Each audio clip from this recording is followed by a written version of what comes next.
Hi everyone! Welcome to the Empath Tarot Guide. So it's been a while at I am glad that nakapag-reading ulit tayo.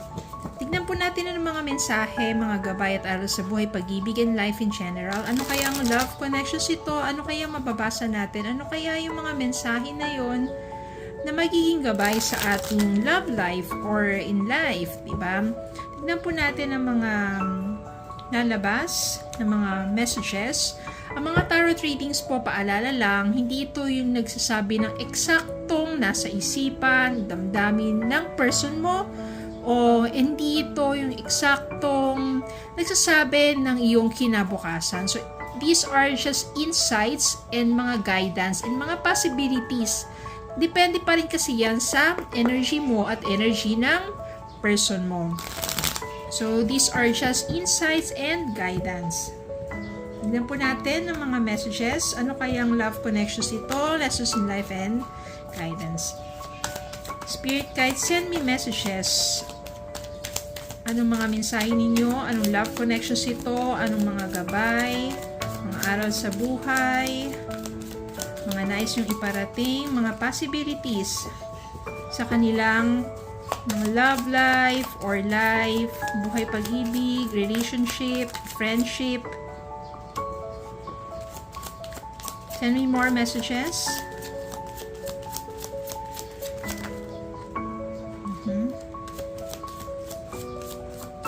Yung mga nag-flip or tumatalbog ng mga cards, yun yung mga malalakas na energy. Palagi rin po tayo magdasal, manalangin, ano man ang ating mga nararanasan, anong sitwasyon natin ngayon sa ating buhay pag-ibig, relasyon, sa pamilya. Five of Cups, the Hermit, the Hierophant, the Devil, Ten of Pentacles, Nine of Swords.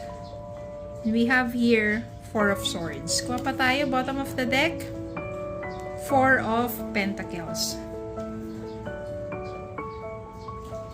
Okay, it seems like na sa inyong connection, maaring nagkaroon ng panahon na naging toxic or merong obsession or very much attachment sa inyong dalawa na kung saan hindi na naging healthy ang inyong relationship. Dumating sa point na pwedeng codependency or yung mga mistrust, mga jealousy, mga ganyang bagay, no? Pero I think most dito sa mga mag-asawa, nagkakaroon dito ng too much obsession, holding on, and I can sense here na merong isa sa inyo, ng person mo, ng partner ninyo, na parang still holding on to the past. Parang meron pa rin mga emotional na issues na sa maaring person mo o sa iyo, 'di ba? Na hindi mo pa nabibitawan, hindi mo pa na-let go. Yung mga issue na yon na simula pa sa nakaraan, mga sakit, naranasan, experience mo, trauma mo, ganyan, no? Kaya siguro, meron din ditong toxic energy because of that energy. No, you're still holding on to the past, you are not letting go of that pain, kaya naapektuhan ang iyong present relationship. All you have to do is to ask guidance sa mga mas, sabihin natin, mas experience o nakakatanda, no? Or mga spiritual na advisor, or kung kayo ay kasal, no, sa inyong mga ninong-ninang, or kung sino man makakapagbigay sa inyo ng advice or ng guidance in order to fix your marriage. Kung hindi naman kasal pa, is sa inyong relasyon, diba? Sa mga kaibigan ninyo, sa mga mas nakakatanda. It's also time for you to soul search.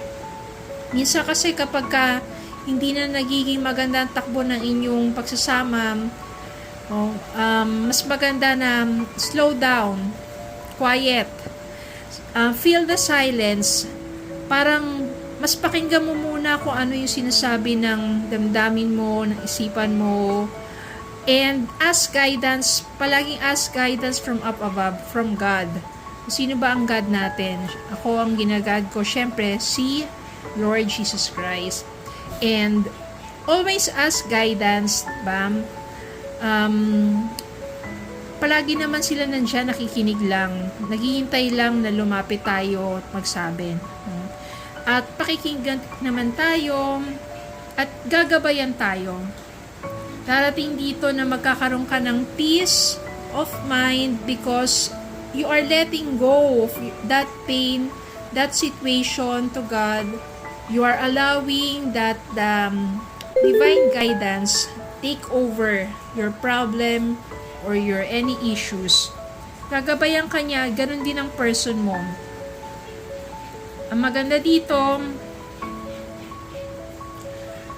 maaring magkakaroon ka na ng, sabihin natin, mararamdaman mo ng husto yung sadness. Kasi, or yung person mo, di ba? Ayaw rin naman niya na humantong sa hindi maganda ang inyong relationship. So, magkakaroon dito some regrets at maari yung person mo or ikaw, kung sino man sa inyo, yung nagdadala pa, nag-hold on pa sa past na yan, maaaring matututo na to let go at to embrace kung ano yung present at ayusin ang kasalukuyan na relationship. Yung iba kasi kaya nasisira ang present relationship kasi they are living on the past.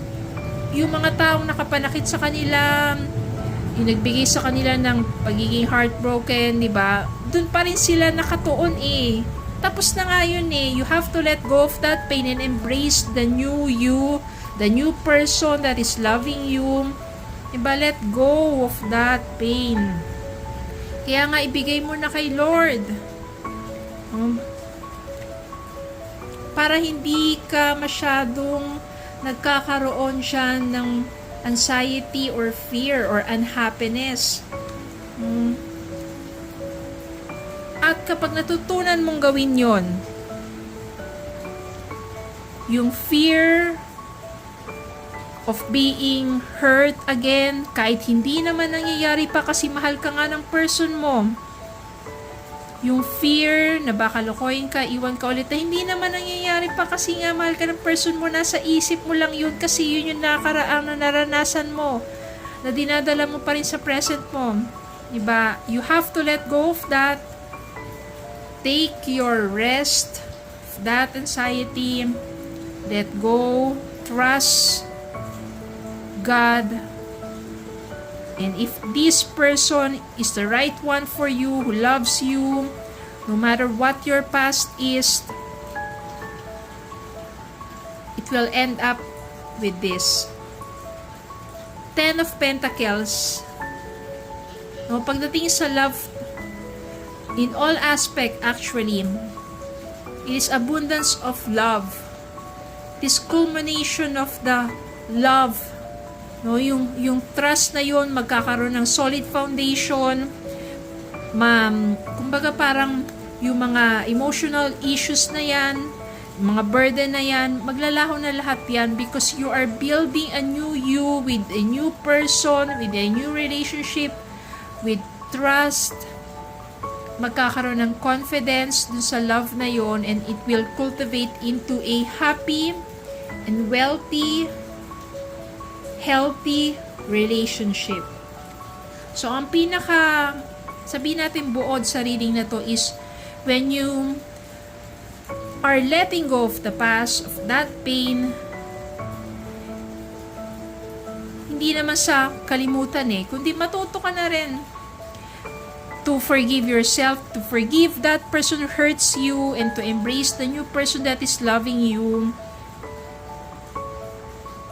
Mas gagaan yung pakiramdam mo, mas magkakaroon ka ng peace of mind, mawawala yung mga toxic na, sabihin natin na energy na yan na kung saan naaapektuhan yung bagong relationship mo. When you'll have to let go of that pain of the past, you will cultivate a new relationship which is abundance of love and a healthy harmonious relationship with the new person who truly loves you. You have to let go of the past. You have to let go of the pain. Huwag mong i-compare yung nakaraan at gumagawa ka sa isip mo ng mga bagay na hindi naman talaga nangyayari pa or hindi naman talaga doon sa present mo. Magkaiba yon. At in order for you to have a happy heart, you have to release that old energies in order for the new energy to fill your heart with love. Let go of that pain of the past and embrace the new person who loves you. Huwag mo siyang hayaan na mapagod, kakaintindi sa'yo. And remember, energy a reversal lang. Maaring ikaw yung hindi pa nakakapag-let go of the past or maaring yung person mo na yon. So, paano kapag yung person mo na yun tapos hirap na hirap ka na? How to understand that? Just pray for your person. And divine guidance will lead that person to let go of that pain in order for that person to see you and to feel your genuine love for him or her. Gagabayan din siya ng Holy Spirit. Just keep holding on, have faith, trust the process, and its perfect timing, everything will be well. Harmonious relationship, abundance of love. Kaya, dapat talagang old energies, let go, release it, embrace the new energy, especially energy of love. Okay, so yun lang po. Maraming salamat po for watching. Please don't forget to like, share, comment, subscribe, follow on Facebook and YouTube. Have a good day po and God bless.